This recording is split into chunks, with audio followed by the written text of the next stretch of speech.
হাসির রাজা, জ্ঞানের রাজা, রসিক রাজা। কি গো গিন্নি, এটা কিসের ফর্দ? কোনো অনুষ্ঠান হবে নাকি? বিয়ে হবে গো। বিয়ে? কার বিয়ে? ভগবান শিবের সাথে দেবী পার্বতীর বিয়ে। সামনে শিবরাত্রি, মনে নেই? হ্যাঁ, তা মনে আছে, কিন্তু এই ফর্দটা কি জন্য গিন্নি? আমি শিবরাত্রির দিন বিকেলে বাবার মাথায় দুধ ঢালতে যাব, তাই তোমাকে আগে থেকে লিখে দিলাম কি কি লাগবে। সব আগে আগে নিয়ে আসবে। হ্যাঁ, দেখি কি লেখা আছে। দুধ 1 সের, গঙ্গা জল, নারকেল, ঘি, মধু, দই, সন্দেশ, রসগোল্লা, আকন্দ ফুলের মালা, ধূপ, মোমবাতি, 108টা বেলপাতা, ধূত্র ফুল, নীলকণ্ঠ ফুল, লাল পাড় সাদা পাটের শাড়ি। ওরে বাবা, এত কিছু! হুম, এখন ওরে বাবারে মারে কিছু চলবে না, চলবে না। আর আগে থেকে লিখে দিয়েছি, আমি কোনো বায়না শুনবো না। হ্যাঁ, যদি না নিয়ে আসো তাহলে কিন্তু চলে যাব। হ্যাঁ, বলি, শিবরাত্রির দিন তো মেয়েরা বাবার মাথায় দুধ জল ঢালে বাবার মতন স্বামীর কামনায়। তা আমি তোমার স্বামী তো উপস্থিত, তাই এত কিছু। তোমার মঙ্গল কামনায় গো, তুমি আর বাড়তি কথা বলবে না। যা বলেছি সেদিন নিয়ে আসবে। হ্যাঁ, বেশ বেশ, ঠিক আছে বাবা, ঠিক আছে। তাহলে আমি এখনই যাই, সব দোকানে দোকানে বায়না করে আসি। সেদিন তো এইসব জিনিসের চাহিদা তুঙ্গে থাকে। হ্যাঁ, তা যাও, সেটাই বুদ্ধিমানের কাজ হবে। হ্যাঁ,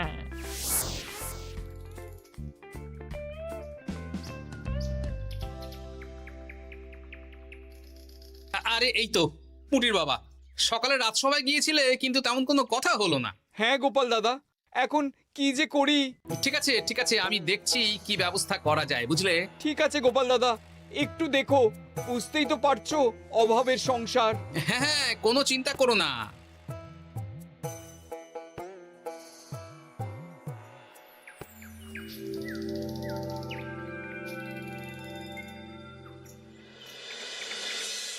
আচ্ছা, আজ তাহলে শিবরাত্রির আয়োজন নিয়ে আলোচনা হোক। মহারাজ, এসব নিয়ে আপনি চিন্তা করবেন কেন? আরে আমার মতন একজন মন্ত্রী থাকতে আপনার মাথা ঘামানোর কোনো দরকারই নেই। না না মহারাজ, একদম মন্ত্রী মশাইকে দায়িত্ব দেবেন না। উনি প্রত্যেকবার দায়িত্ব নিয়ে সব তালগোল করে দেন, আর সব শেষে বলেন আমার ভুল হয়ে গেছে, আমাকে ছেড়ে দিন। এই গোপাল, গোপাল, একদম বাজে কথা বলবে না। আমি এখন ভালো হয়ে গেছি। ভালো না কালো? মহারাজ মহারাজ, আপনি আমাকে দায়িত্ব দিন, আমি সব সামলে দেব। সব কাজ সবাই মিলে করলেই তো ভালো। পুজো পাঠের দায়িত্ব আমার, বাকি আমি জানি না। সে ঠিক আছে, কিন্তু পুজোর জোগাড় অনেক দায়িত্ব, সব হিসেব করে কেনাকাটা করতে হয়। সবচেয়ে বড় ব্যাপার, তার জন্য সৎ হতে হয়। আমি কি অসৎ নাকি? আমি সব দায়িত্ব নেব। না, আমি নেব। আমি নেব। আমি। আহ, চুপ চুপ, একদম চুপ। গোপাল দায়িত্ব নেবে না মন্ত্রী, সেটা তো বিচার করতে হবে। কিভাবে বিচার করবেন মহারাজ? হ্যাঁ, একটা বুদ্ধির পরীক্ষা নেওয়া হবে। আমি এখন গোপালের চেয়ে অনেক বুদ্ধিমান হয়ে গেছি। তাহলে তো ভালো, তুমি গোপালের বুদ্ধির পরীক্ষা নাও। যদি গোপাল জিতে যায় তাহলে গোপালই দায়িত্ব পাবে, নইলে তুমি। ঠিক আছে, আমি এক্ষুনি প্রশ্ন করছি। হ্যাঁ হ্যাঁ, করুন করুন। হ্যাঁ, এমন কি জিনিস যা তুমি যতই খাও পেট ভরবে না? বাবা, মন্ত্রী কি প্রশ্ন করলে! গোপাল, বলো বলো বলো। এবার জমবে মজা।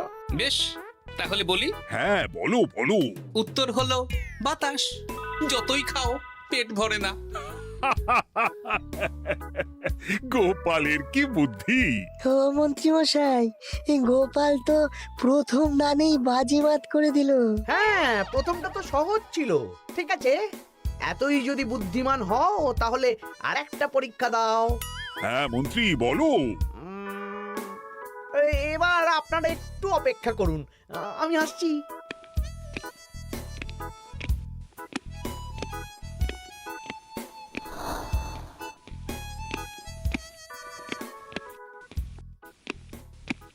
এই তো মন্ত্রী এসে গেছে, আবার হাতে একটা খাঁচা।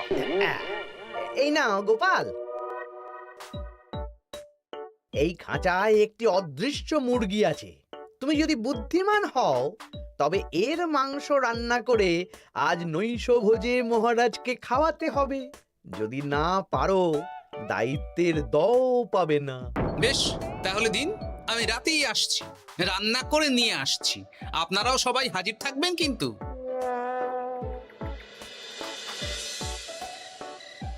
এই সেরেছে, গোপাল যে এখনো এলো না। গোপাল নির্ঘাত ফেসেছে। এই তো চলে এসেছি। এ কি গোপাল, তুমি তো খালি হাতে। মাংসের ঝোল রেঁধেও এনেছি। কই গোপাল, অদৃশ্য মুরগির ঝোল কোথায়? হ্যাঁ, কোথায় গোপাল? আহ, মহারাজ, অমন সুস্বাদু মুরগি আমি আগে কখনো খাইনি। আমি সেটা রান্না করে রাজপ্রাসাদের প্রধান ফটকের বাইরে রেখে এসেছি। মস্করা হচ্ছে? চলুন তো গিয়ে দেখি। হ্যাঁ, চলো তো।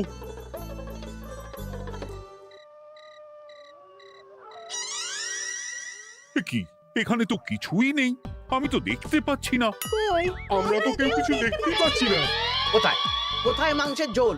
আরে মন্ত্রী মশাই, অদৃশ্য মুরগি রান্না করলে ঝোলটাও তো অদৃশ্যই হবে।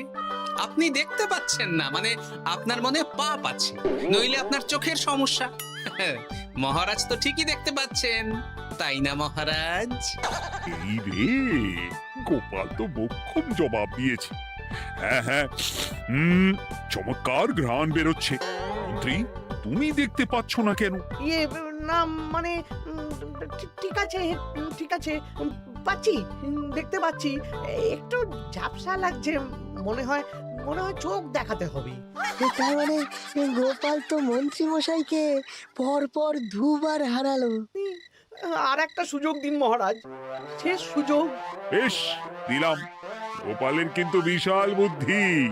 মন্ত্রী, দেখো তো তুমি পারো কিনা, আর এটাই শেষ সুযোগ। মহারাজ, গোপাল যদি এতই বুদ্ধিমান হয়, তবে ও কি বলতে পারবে কাল ভোরে আমার মনে প্রথম কোন চিন্তাটা আসবে? এটা তো খুবই সহজ কথা। কাল ভোরে আপনার মনে প্রথম চিন্তা আসবে মহারাজ যেন দীর্ঘজীবী হন এবং রাজ্যের উন্নতি হোক। এই সেরেছে, এবার তো মহা ফাপড়ে পড়লাম। আমি যদি বলি না, এটা আমার চিন্তা ছিল না, তবে মহারাজের কাছে গর্দান যাবে। আর যদি বলি হ্যাঁ, তবে গোপালের বুদ্ধির কাছে আমাকে হার মানতে হবে। কি মন্ত্রী, বলো। হ্যাঁ, ঠিক বলেছ গোপাল, এটাই আমার চিন্তা ছিল। সাবাস গোপাল, সাবাস, কি তীক্ষ্ণ বুদ্ধি। তাহলে এই বুদ্ধির পরীক্ষায় বিজয়ী হলো গোপাল। জয় গোপালের জয়। তাহলে শিবরাত্রির পুজোর আয়োজনের দায়িত্ব এবার গোপালের। আমার আর কোনো চিন্তা রইল না। মহারাজ, গোপাল তো সব দায়িত্বই পেল, আমাকেও কিছু একটা দায়িত্ব দিন। আমিও একটা ঈশ্বরের সেবা করার সুযোগ চাই। আহ, তুমি তো হেরে গেলে। তাতে কি, ভালো কাজ করতে চাইছি, একটু সুযোগ দিন মহারাজ। বেশ, তাহলে তুমি গ্রামবাসীদের ভোগ প্রসাদ খাওয়ানোর দায়িত্বটা নাও।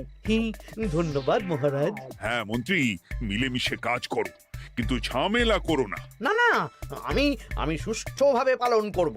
ঠিক আছে মন্ত্রী মশাই, তাহলে ওইটুকুই করুক, কিন্তু আমার কাজে কোনো বাধা দিতে আসবেন না। না না না, তোমার কাজে কোনো বাধা আসবে না। আমি ভোগ প্রসাদ বিতরণ, খাওয়া দাওয়া, এই সব ব্যাপারটা দেখব।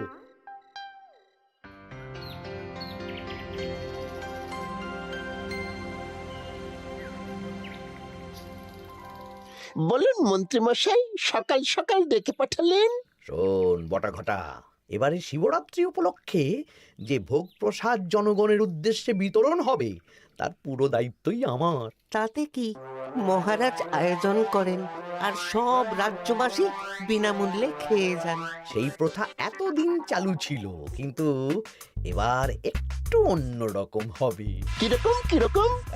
তোরা দুজন আমার নাম করে সব গরিব প্রজাদের কাছ থেকে ভোগ খাওয়ার জন্য চাঁদা তুলবি। শিব পুজোর চাঁদা? হ্যাঁ দাদা, না মানে ঘটা, খুব সামান্য। বাড়ি আর দোকানগুলোয় যাবি আর মাথা পিছু 1 আনা করে তুলবি, কেমন? বেশ, তারপর বলবি ঢালাও খাওয়ানো হবে, এলাহি আয়োজন। আচ্ছা ঠিক আছে। তবে ভুল করেও কোনো রাজসভাসদদের বাড়ি থেকে বা মান্যিগণ্যি লোকের বাড়ি থেকে এই চাঁদা তুলিস না যেন। না না, বুঝতে পেরেছি, তুলবো না। হ্যাঁ, বলবি সারা রাত পুজো হবে, পরের দিন সকালে হবে প্রসাদ বিতরণ। কেমন?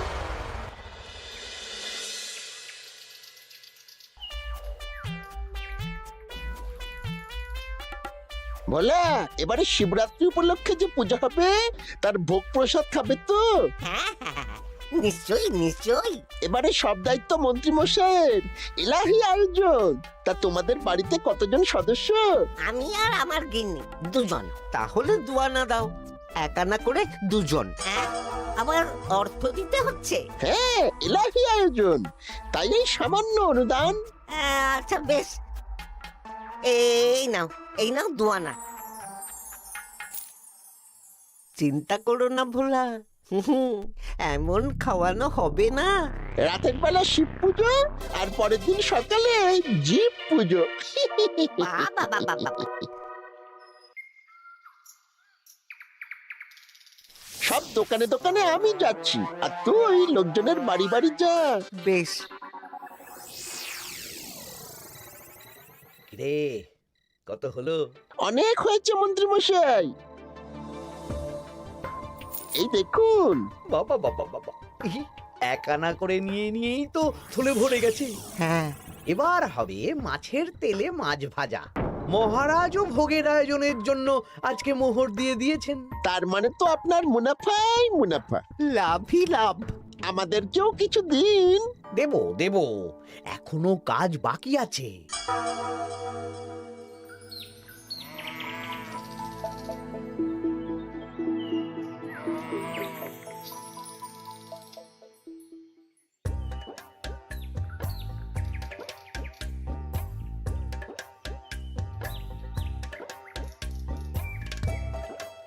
আরে আরে গোপাল দাদা যে, এত কিছু কি নিয়ে যাচ্ছ?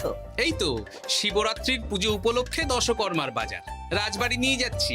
এবারে তো এলাহি ভোগের আয়োজন, রাতের বেলা শিব পুজো আর পরের দিন সকালে নাকি জীব পুজো। মন্ত্রী মশাই দায়িত্ব নিয়ে খাওয়াচ্ছেন। না না, খাওয়ার আয়োজন তো এমন কিছু নয়। আমি যতদূর জানি ওই খিচুড়ি, আলুর দম, ছেঁচড়া, পায়েস, চাটনি আর একটা করে মিষ্টি। আর যতদূর জানি এই ভোগ খাবার জন্য সব গ্রামবাসী থেকে মাথা পিছু এক আনা করে নিয়েছেন। হ্যাঁ, ভোগের প্রসাদ তো বিনামূল্যে। মন্ত্রীমশাই এক আনা করে মাথা পিছু নিয়েছেন? হ্যাঁ গো, এরকম তো কথা ছিল না। আচ্ছা আচ্ছা, আমি দেখছি কি করা যায়। দেখছি আমি দেখছি।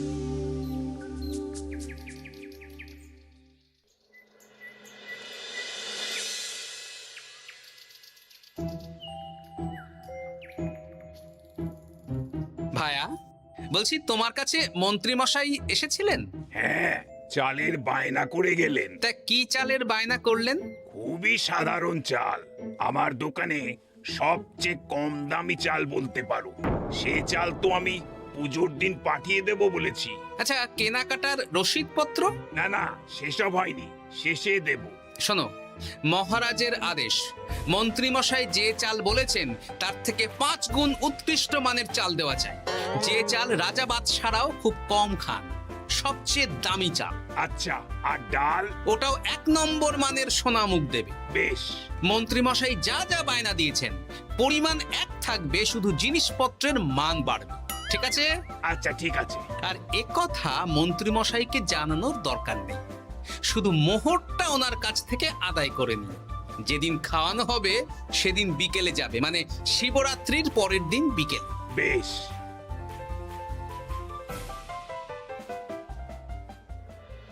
নাও ধরো গিন্নি, যা যা বলেছিলে সব কিনে এনেছি। এবার আমি মন্দিরে গেলাম, কেমন? ঠিক আছে গো, তুমি কি ভালো। দীক্ষেতা, চললাম এখন ভিড় সামলাতে।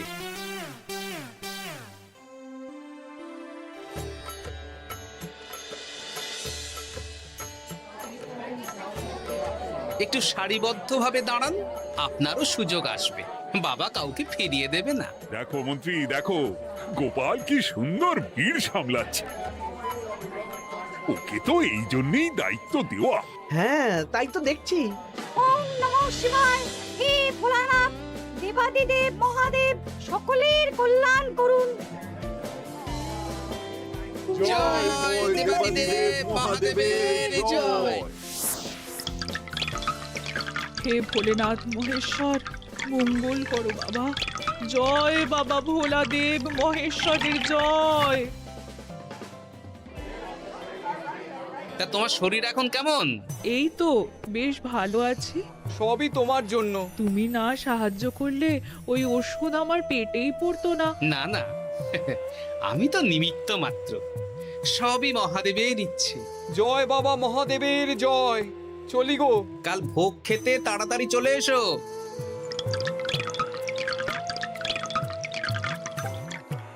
জয় দেবাদিদেব মহাদেবের জয়।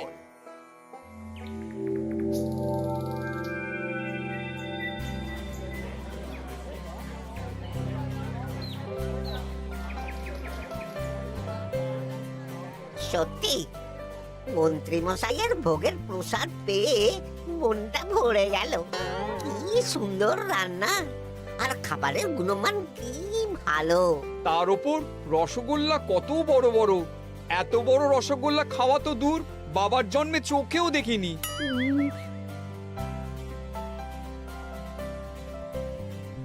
এই সেরেছে।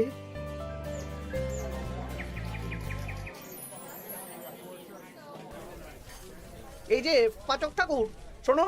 বলুন মন্ত্রী মশাই, আজ আমি খুব খুশি। কেন? আপনি মহান। কেন? মানে আপনি যে চাল পাঠিয়েছেন সে চালে রান্না করা আমার স্বপ্ন ছিল। কি গন্ধ, কি গুণমান, রাজা বাদশাদের চাল বলে কথা। আমি তো খুব সাধারণ মানের চাল দিতে বলেছিলাম, 30 আনা সের মূল্যের চাল। কেন, নবাব বাদশাদের ঘরে এই চালটা থাকে। তাই? কোথা থেকে এলো? কেন, চালের দোকান থেকে এসেছে।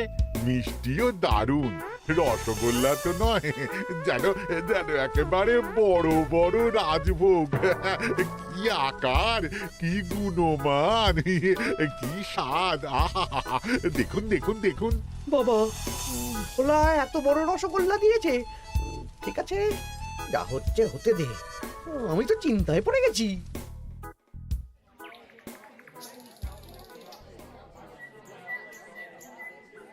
মন্ত্রী, তুমি কি করেছো?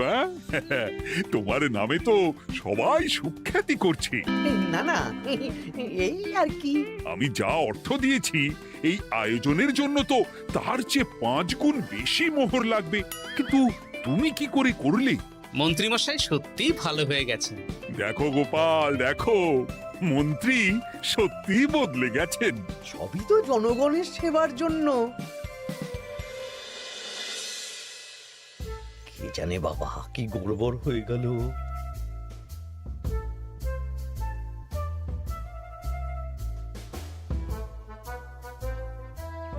মন্ত্রী মশাই, বকেয়া পাওনা নিতে এলাম।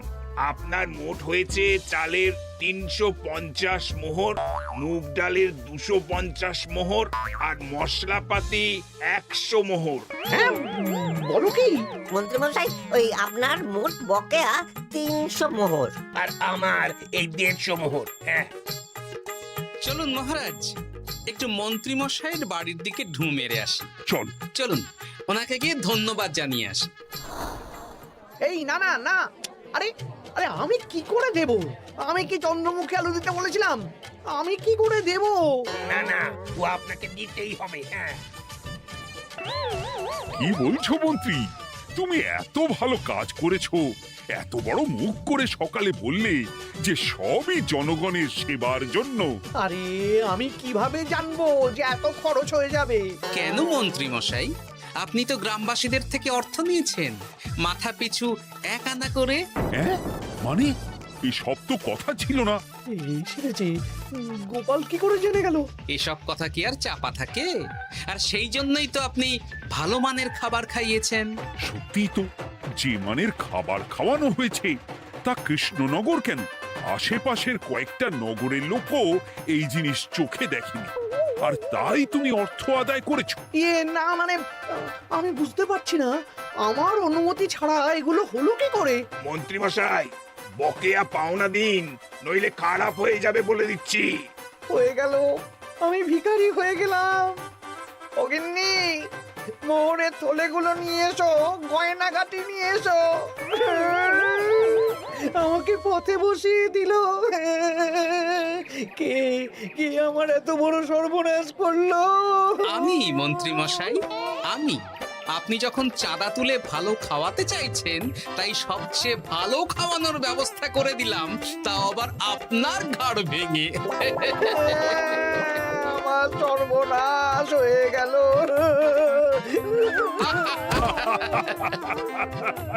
জয় মহাদেবের জয়। Thanks for watching. Subscribe for more videos.